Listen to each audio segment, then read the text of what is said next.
Customer নাই বলে তো নাই ঘুমাইছি। সর্বনিম্ন 1.5 লাখ 2 লাখ টাকা বিক্রি হতো, আর এবার এখন পর্যন্ত 10,000 টাকা বিক্রি করছে। চিরচেনা বঙ্গবাজারের রূপ আগের মতো নেই, ক্রেতাদের নেই আগের মতো আনাগোনা, ফলে বিক্রেতাদের হাকডাক কর্মব্যস্ততাও নেই। প্রতিদিনের দোকান খরচ ওঠাতেই এখন হিমশিম ব্যবসায়ীদের। গত বছর 4 এপ্রিল ভয়াবহ অগ্নিকাণ্ডে পুড়ে গেছে তাদের ভাগ্য, হারিয়ে গেছে জমজমাট অবস্থা। কাস্টমার নাই বলে তো নাই ঘুমাইছি। যদি কাস্টমার থাকতো ভাই, কেউ চায় যে তার দোকান থেকে এই দোকানে এসে ঘুমাই থাকতে। গেছে রমজানে তো পুড়েই গেছে, পুড়ে দেওয়ার পর আমরা যাও স্বাভাবিকভাবে বসছি, বসার পরে এবার বৃষ্টি এবং কি আপনার মানে জিনিসপত্রের উদ্যোগতির দামের কারণে পাবলিক আসে না, কিনতে আসে না, যেটা সবচেয়ে বড় সমস্যা। আর পুড়ে যাওয়ার পরে আপনার অনেকজনে জানে না, এই জন্য এই মার্কেটে এখন তেমন কাস্টমার আসে না।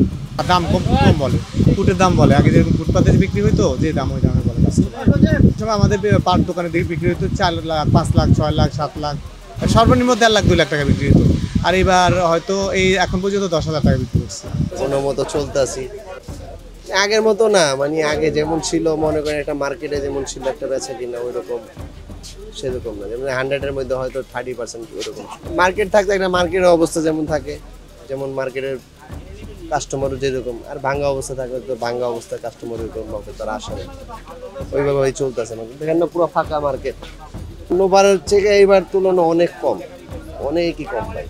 মানে বইলা প্রকাশ করে বুঝাই পারো না যে কত কম আছে কাস্টমার। আমাদের পার্টি মানে পাইকারি তো, আমাদের পাইকারি পার্টি তো অনেক ছিল, এখন মনে করেন যে পুরার পরে অবস্থা এখন একটু কমই আছে। অগ্নিকাণ্ডের পর থেকে বঙ্গবাজার শপিং কমপ্লেক্সে অস্থায়ী তাঁবুতে চলছে বেচা বিক্রি, কিন্তু ক্রেতার অভাবে তারা কেনা দামেই পণ্য ছাড়তে বাধ্য হচ্ছে।